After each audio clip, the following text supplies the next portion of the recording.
ఆప్కి అదాలత్లో central government minister Giriraj Singh గారి మీద వేసిన కేసు ఏంటంటే ఈయన ముస్లింస్ కి శత్రువు అంటున్నారు. గిరిరాజ్ గారు, జమ్మూ కాశ్మీర్లో ఎలక్షన్స్ జరిగాయి, కానీ వ్యాలీలో బీజేపీకి అసలు సీటే దక్కలేదు, ముస్లింస్ ఓటు వేయలేదు. సో దీనికి కారణం అందరూ ఏమంటున్నారంటే గిరిరాజ్ సింగ్ గారి రాజకీయ నాయకుడు హిందూస్ కి ముస్లింస్ కి మధ్య గొడవ పెడుతున్నారన్నారు. మీరు ఈ విషయాన్ని అడిగారు, నేను దీనికి సమాధానం చెప్తాను. కాశ్మీర్కి గుర్తుగా ఏముండేది? అక్కడ రాళ్లు విసిరేవాళ్లు ఎక్కువ ఉన్నారు, ఈ టెర్రరిస్టులు కూడా చాలా ఎక్కువగా ఉన్నారు. కాశ్మీర్కి వెళ్లాలంటే భయపడుతూ ఉన్నారు. ఇవాళ మర్యాదపూర్వకమైన మోదీ గారు ఆర్టికల్ 370 తీసుకున్న తర్వాత ఇవాళ లాల్ చౌక్కి ఎంతోమంది ఇవాళ మోదీ గారి కారణం కోసమే వెళ్తున్నారు.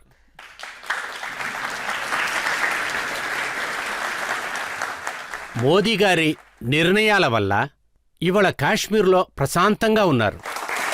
ఇవాళ చాలా హోటల్స్ తెరిచారు, ఎన్నో ఎంఓవి ఉన్నాయి, ఊరు కూడా పెరిగింది.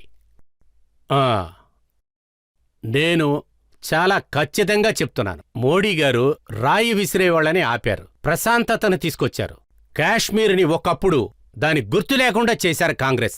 రాళ్లు విసిరేవాళ్ళని, టెర్రరిస్టుల్ని ఎంకరేజ్ చేశారు కాంగ్రెస్. అబ్దుల్లా ముఫ్టీ ఇటువంటి వాళ్లని ఎంకరేజ్ చేసింది కాంగ్రెస్. అవన్నిటినీ మోడీ లేకుండా చేశారు. నాకు చాలా నమ్మకం ఉంది, అదేంటంటే అక్కడున్న బెయిలీ ప్రజలు ముస్లింస్లు మాకు ఓటు వేస్తారు. ఇక మీద ఆలోచించుకోవాల్సింది వాళ్లే. ఒప్పుకుంటున్నారు, ఎదుగుదల ఉంది, మాకు ట్రీట్మెంట్ కి డబ్బులు వస్తున్నాయి, హాస్పిటల్స్ డెవలప్ అయ్యాయి, రోడ్లు కూడా వచ్చాయి, చాలా స్కూల్స్ ఓపెన్ చేశారు. ఇదివరకట్లాగా ఇప్పుడు స్కూల్స్ అన్నిటినీ క్లోజ్ చేయట్లేదు, షాప్స్ ఓపెన్ చేస్తున్నారు, ఇప్పుడు వ్యాపారం పెరిగింది. కానీ వాళ్ళు మోడీ గారికి ఓటు వేయరు, ఎందుకంటే దీన్ని ఒక హిందూ దేశంగా మార్చేస్తారని భయపడుతున్నారు. ఇక మీద దేశ ప్రజలే చూసుకోవాలి. ఇప్పుడు మీరే చెప్తున్నారు ఇంత ఎక్కువగా వాళ్ళకి మంచి జరిగింది, అయినా గాని వాళ్ళు మోదీ గారికి సపోర్ట్ చేయకపోతే అప్పుడు ఈ దేశం యొక్క అట్మాస్ఫియర్ని చెడగొట్టే పని ఎవరు చేస్తున్నారు? ఇటువంటి వాళ్లున్నారు కదా, రాహుల్ గాంధీ గారిలాగా, మద్నీ లాంటి వాళ్ళు. వీళ్లందరూ ఈ అట్మాస్ఫియర్ని చెడగొట్టాలి అని పని చేస్తూ ఉన్నారు. వాళ్ళు చేస్తున్నారా లేదా మీరు చేస్తున్నారా? అంటే 1947లో మన గనక ముస్లింస్ అందరినీ పాకిస్తాన్కి పంపించి ఉంటే ఇవాళ మన దేశం బాగుండేదంటున్నారా? నేను నాకు మొత్తం నమ్మకంతో చెప్తున్నాను, 1947లో విడదీశారు, మతాన్ని పెట్టే విడదీశారు. ఇది జరిగిందా లేదా మీరే చెప్పండి. జరిగింది కదా. మతానికి సంబంధించి జరిగేటప్పుడు పండిట్ నెహ్రూ ఒకవేళ అందరి ముస్లింల్ని పంపించేసుంటే ఈ బక్హోట్ పుట్టుండేవాళ్లు కాదు, ఓవైసీ పుట్టుండేవాడు కాదు, బుడాన్బాలా పుట్టుండేవాడు కాదు. లగ్నాన్లో చనిపోతున్నారు, నజరాలా చనిపోతున్నారు. కానీ ఢిల్లీలో సమస్య పెరుగుతుంది. ఎందుకు బాబు? ఎందుకని చెప్పండి. ఆ బొంబాయిలో ఆ పోరాటాన్ని చేస్తున్నారు. మన దేశం యొక్క కాన్స్టిట్యూషన్ గురించి చూడండి, దేశంలో మన ఫారిన్ మినిస్టర్ ఏం చెప్తున్నాడో చూడండి, అది కూడా చూడండి. మీరు నజరుల్లాతో మీరు సంబంధం పెట్టుకుంటారు, బసుల్లాతో సంబంధం పెట్టుకుంటే మాకే కదా సమస్య. ఇక్కడ తింటూ మిగతా వాళ్ల గురించి మాట్లాడితే ఇటువంటివన్నీ చెయ్యకూడదు. మేము చెయ్యనివ్వంలేండి. మీ మాటలకు బదులుగా మౌలానా అర్షద్ మదనీ లాంటి వాళ్ళు ఏమంటున్నారంటే ఇక్కడ 20 కోట్ల మంది ముస్లింస్ ఉన్నారు, మమ్మల్ని ఎవరు కన్వర్ట్ చేయలేరని అంటున్నారు. ఒకవేళ అలా మాట్లాడారంటే వాళ్ళకి బుద్ధి లేదంటున్నారు. ఈ దేశంలో ఏ ఒక్క ముస్లిం అయినా చెప్పండి, 47 నుంచి ఇంతవరకు ఈ దేశంలో ఏ ఊర్లోనైనా ఏ హిందువైనా వాళ్ళు ఫంక్షన్ చేసుకుంటే ఒక్క రాయి విసిరారా అని. మేము ఎప్పుడూ రాయి విసిరింది లేదు. కానీ వాళ్ల జనసంఖ్య 5% వచ్చిన తర్వాత అన్నయ్య, తమ్ముడు, చిన్నానా అని చెప్తున్నారు. 10% పెరిగితే కొంచెం బెదిరించేటట్టు చేస్తారు. అదే 15% వస్తే లవ్ జిహాద్ చేస్తారు. ఇది రామ్ నవమిలో పాదయాత్రకి వెళుతున్నప్పుడు, హనుమాన్ జయంతికి కూడా వెళుతున్నాం, సరస్వతి పూజకి వెళుతున్నాం, గుడి శిలలను కూడా తీసుకువెళ్తున్నాం. అందువలన మా వీధుల్లో వెళ్ళకూడదని చెప్తున్నారు. అలాంటప్పుడు మా మనసు కష్టపడుతుందా లేదా? 1997లోనే ఈ దేశం వదిలి వాళ్ళంతా వెళ్ళుంటే ఈ వీధి హిందూ ముస్లింస్లకి ఒక సమస్యగా ఉండేది కాదుగా. నేను చెప్పేది నిజమే కదా. దీన్ని నేను మొత్తంగా ఎదిరిస్తున్నాను. గిరిరాజ్ గారు, ఇదంతా మొదలైంది మోడీ గారు ప్రైమ్ మినిస్టర్ అయిన తర్వాతే. అంతేకాదు, అమిత్ షా గారు హోమ్ మినిస్టర్ అయిన తర్వాతే. ఆ తర్వాతే ఈ సమస్యలన్నీ మొదలయ్యాయి. లేదు, ఈ విషయాన్ని ఇక్కడ చెప్తున్నాను, మీ ముందు చెప్తున్నాను, ఆప్కే అదాలత్లో చెప్తున్నాను. ఈ చరిత్రని తిరగేసి చూశారంటే నరేంద్ర మోదీ గారిని, అమిత్ షా గారిని తప్పు చేశారని చెప్తున్నారో అదే 1924లో స్వామి సర్దానందని చంపారు. ఎందుకంటే ఆయన ఒక మత గురువుగా ఉండేవారు. ఆయన తిరిగి ఇంటికి వస్తున్నప్పుడు ఆయన్ని చంపేశారు. నేను మొత్తం కథ చెప్పాలంటే ఇక్కడ టైం సరిపోదు. జస్పాల్ విషయంలో చంపేశారు. మా దేవతల్ని, దేవుళ్ళని ఎదిరించి ఒక పుస్తకాన్ని వాళ్ళు రాశారు. మా దేవతల్ని వాళ్ళు ఇష్టం వచ్చినట్లు మాట్లాడారు. అదే ఇంటర్నెట్లో చూడండి. దాని తర్వాత ఇంకొకతను ఏం రాశాడంటే, ఇలాగంతా చేసినందువల్ల ఆయన నాయకుణ్ణి ఆయన ఎదిరించి నుంచున్నాడు. ఆ విధంగా చెప్తున్నారు. మీ మీద కేసు వేశారు. కేసులో ముస్లింసు వాదాడారు. తర్వాత సమస్య పెద్దదైంది. సమస్య పెరిగిన తర్వాత ఆయన చంపేశారు. ఇప్పుడు మీరందరూ చెప్పండి, నరేంద్ర మోదీ 1924లో 1920లో పుట్టారా? ఒకవేళ అటువంటి సమయంలో పుట్టకపోతే అప్పుడు గజుబాయ్ హిందీ మైండ్ సెట్ని 1905లోనే జిన్నాకి సంబంధించిన మైండ్ సెట్ పెరుగుతుంది. ఎందుకంటే చాలామంది ముస్లింస్ ఇక్కడే ఉండిపోయారు. అది కూడా ఎందుకోసం? రాబోయే కాలంలో మళ్ళీ హిందూస్తో గొడవ చేయటం కోసమే. ఇవాళ కేరళకి వెళ్ళి చూడండి. దేశం మొత్తం చూడండి. మా కాన్స్టిట్యూషన్లోనే చూడండి. లవ్ జిహాద్ ఇదొక స్కీమ్గానే ఈ గజుబాయ్ హిమ్ చేస్తూ ఉన్నారు. ఇలా ఉంటున్నప్పుడు 1947లోనే ఉన్న ముస్లింస్ల మొత్తాన్ని ఆ పాకిస్తాన్కి పంపించుంటే ఈ రోజు ఈ సమస్య రాదని నేనెందుకు చెప్పకూడదు? గిరిరాజ్ గారు, చరిత్రలో జరిగిందంతా వదిలేయండి. కానీ గత 10 సంవత్సరాల్లో మాబ్లింగ్ చేంజ్ చాలా ఎక్కువైంది. దీని ద్వారా ముస్లింస్ని చంపుతున్నారు. చాలా మంది ఇలాగే చనిపోయారు. ఇది నిజమే కాదు. మా ప్రధాని మోదీజీ గారు ఏనాడు మాబ్ కిల్లింగ్కి సపోర్ట్ చేయలేదు. కానీ ఇంకొక విషయం కూడా నిజమే. ఏ కారణమూ లేకుండా మన మత గురువుల్ని చంపుతున్నారు. ఇప్పుడు చూసుకున్నారంటే స్వామీజీల మీద, వాళ్ల మీద ఉన్న మర్యాద మీద పువ్వులేస్తున్నారు. స్వామి మీద, స్వామీజీల మీద పువ్వులు వెయ్యకపోతే మేమేమన్నా కాబాబుకు వెళ్ళా పువ్వులు విసరాలి? మీరే సమాధానం చెప్పండి. మన దేశం ఇండియా సనాతన ధర్మం కోసం సంబంధించింది. దీనికి బదులుగా వేరే ఇండియాకి ఏమైనా గుర్తింపు ఉందా? సనాతన ధర్మాన్ని పాటించే వాళ్ళ మీద పూలు చల్లడంలో ఎవరికి ఎలాంటి సమస్య లేదు. కానీ ముస్లింస్ వాళ్ళ మీద బుల్డోజర్ని పంపించామంటే అది ప్రాబ్లమే కదా. వాళ్ళు ఏమైతే చేస్తున్నారో అది వాళ్ళకి తిరిగి వస్తుంది. మన యోగిజీ గారు ఇంతకు ముందే చెప్పారు, ఇక మీద ఎవరిని వదిలిపెట్టమన్నారు. ఇప్పుడు చూడండి, అందరూ రామ్ రామ్ అని ఉంటున్నారు. అందరూ బాగున్నారు. మీరు వాళ్ళని భయపెడుతున్నారా? నేనెందుకు భయపెడతాను? యోగిజీ గారు న్యాయమే చేస్తున్నారు. నరసింహానందజీ కూడా ఆయన మీద కేసు వేసి జైలుకి పంపించారు. ఆయన ఒక హిందూ రాజకీయవాది, ఒక మంచి మనిషి, ఒక మంచి ఇంజనీరు. వాళ్ళ మనసు కూడా బాధపడింది. మా దేవుళ్ళని, దేవతల్ని రోజు తిడుతున్నారు. మమ్మల్ని ఎదిరించి ఏమేమో మాట్లాడుతున్నారు. ఈ దేశంలో పెద్ద సమస్య సృష్టించారు కదా. ఇక మీద ఇక్కడ అటువంటి జరగవు. కానీ గిరిరాజ్ గారు, 20 కోట్ల కన్నా ఎక్కువైనా ముస్లిం బ్రదర్స్ అండ్ సిస్టర్స్ ఇక్కడున్నారు. మనం వాళ్ళని ఇక్కడి నుంచి పంపించలేము. వాళ్లతో బతకడం మనం అలవాటు చేసుకోవాలి. ఇలా చూడండి, వాళ్లతో మీరెలా ఒకటిగా ఉంటారు? మనం భయపడుతూనే ఉండాలి. ఇవాళ 20 కోట్లు ఉన్నారు, రేపు 30 కోట్లు అవుతారు. రేపు ఫోర్స్ చేసి అందరినీ మస్జిద్కి వెళ్ళమంటారు. దాని తర్వాత గొడ్డు మాంసం తినమంటారు. అప్పుడు నా మతాన్ని నేను కాపాడుకోవాలా, కాపాడుకోకూడదా? మేము ఏ మతంలోనూ వేలు పెట్టలేదు. నేను ఒకటి మాత్రం నిజం చెప్తున్నా, నేను ఎప్పుడు ఎవరి మీద రాయి కూడా విసరలేదు. ఏ ముస్లింనన్నా చెప్పమనండి. మేము మిమ్మల్ని రాయితో కొట్టనప్పుడు మా యాత్రలో మీరెందుకు రాళ్లు విసురుతున్నారు, కత్తులు పెట్టి నరుకుతున్నారు, తుపాకీతో కాలుస్తున్నారు? మీరు ఈ విధంగా చేసేటప్పుడు మేము మా నెక్స్ట్ జనరేషన్ గురించి మేం చూసుకోవాలి కదా. మేము మమ్మల్ని కాపాడుకోవాలి కదా. మీరు కూడా రచ్చగొట్టే విధంగానే మాట్లాడుతున్నారు. మీరు ఏమంటున్నారంటే, మీ శవాన్ని పాతిపెట్టే స్థలం మీకు కావాలంటే అప్పుడు ఈ భూమి కోసం మీరు వందే మాత్రం చెప్పి తీరాలంటున్నారు. మీరేంటంటే నేను ఎప్పుడూ చెప్పిందంతా సరే, ఓకే. ఈ రాష్ట్రం నాయకుడు ఉన్నారు కదా, ఆయన పేరు ఓవైసీ. మన పార్లమెంటు లోపల ఎప్పుడైతే నేషనల్ యాంథమ్ వేస్తామో అతనప్పుడు ఉండడు. వందే మాత్రమనే మాటకి మర్యాద ఇవ్వని ఒక వ్యక్తి, అతనికి ఈ దేశం మర్యాద ఇస్తుందా? నేను మీ ఆప్కే అదాలత్తునే అడుగుతూ ఉన్నా. వందే మాత్రానికి ఏమర్థం? భారత్ మాతాకి మనం వందనం చేస్తున్నాం. అదేమన్నా తప్ప? మేము శ్మశానంలో ఎక్కడైతే మా నాన్నగారిని తగలబెట్టారో, మా తాతగారిని తగలబెట్టారో అక్కడే మమ్మల్ని కూడా తగలబెడతారు. మేమేం తీసుకువెళ్తాం? కానీ వాళ్ళు తీసుకెళ్తున్నారే. 3 అడుగులు 3.5 అడుగులు తవ్వి పెట్టడానికి వాళ్ళకి స్థలం కావాలి, మాకంతా అక్కర్లేదు. ఓవైసీ గారు ఏమన్నారంటే, నేను నా తమ్ముణ్ణి ఆపేశాను, నా తమ్ముడు చాలా చెడ్డవాడు, ఒకవేళ నా పదవి గనక నేను నా తమ్ముడికి ఇచ్చారంటే వాడు మీ అందరినీ సరి చేసేస్తాను అంటున్నా. పగల కలలు ఎప్పుడూ నిరూపణమవు. దేశంలో ఔరంగజేబ్గా ఎప్పుడు మారాలి అనుకుంటున్నారో అప్పుడంతా మహారాణా ప్రతాప్ మళ్లీ పుడతాడు. అందువలన ఇలా చెప్పి ఎవ్వరినీ మనం భయపెట్టలేం. ఇప్పుడు ప్రజల్లో ఎవరైనా ప్రశ్న అడగచ్చు? సనాతన ధర్మాన్ని మీరు ఎంతో సపోర్ట్ చేస్తున్నారు, దాని గురించి మాట్లాడుతున్నారు. డిఎంకే అని ఒక పార్టీ ఉంది. వాళ్ళు ఏమంటున్నారంటే డెంగ్యూ, మలేరియా లాంటి వ్యాధుల్ని పోగొట్టాలని అంటున్నారు. దీనికి మీరే సమాధానం ఇస్తారు సార్? నేను అప్పుడే చెప్పాను రాహుల్ గాంధీ సార్, ఆయన మీ కూటమిలో ఉండుంటే వాళ్ళు సనాతన ధర్మాన్ని తిడుతున్నారు అంటే మీ నాన్న మీ అందర్నీ తిట్టారు వాళ్ళు.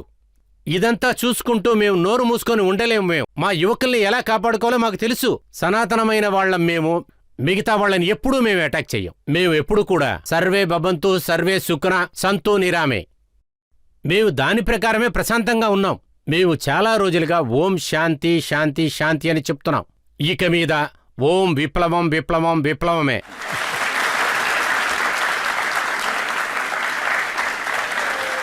మిమ్మల్ని అడగాల్సిన ప్రశ్న ఏంటంటే, ముస్లిమ్స్ ఎంతో మంది పిల్లల్ని కంటున్నారు, మీరు వాళ్ళని అఫోర్డ్ కూడా చేస్తున్నారు.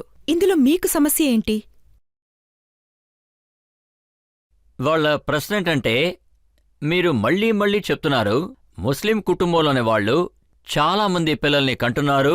వీళ్ళ అనుమానం ఏంటంటే, ఒకవేళ వీళ్ళు ఎక్కువ మంది పిల్లల్ని కన్నారంటే ఆ ఖర్చులు వాళ్ళు చూసుకుంటున్నారు కదా, మీకేంటి సమస్య? ఈ లోకంలో మనకి 4.5% నీళ్లున్నాయి, 1.5% భూమి ఉంది. ఒక్కొక్క సంవత్సరము మేము ఆస్ట్రేలియాని తయారు చేస్తూ ఉంటే, ఇలా ఉన్నప్పుడు మేము దేశం గురించి ఆలోచించి తీరాలిగా. దేశంలో ప్రజలందరికీ మంచి భోజనం దొరకాలి, స్థలం దొరకాలి. చైనా, అమెరికా తర్వాత మన డెన్సిటీని చూడండి, ఎవరిది ఎక్కువ చూడండి.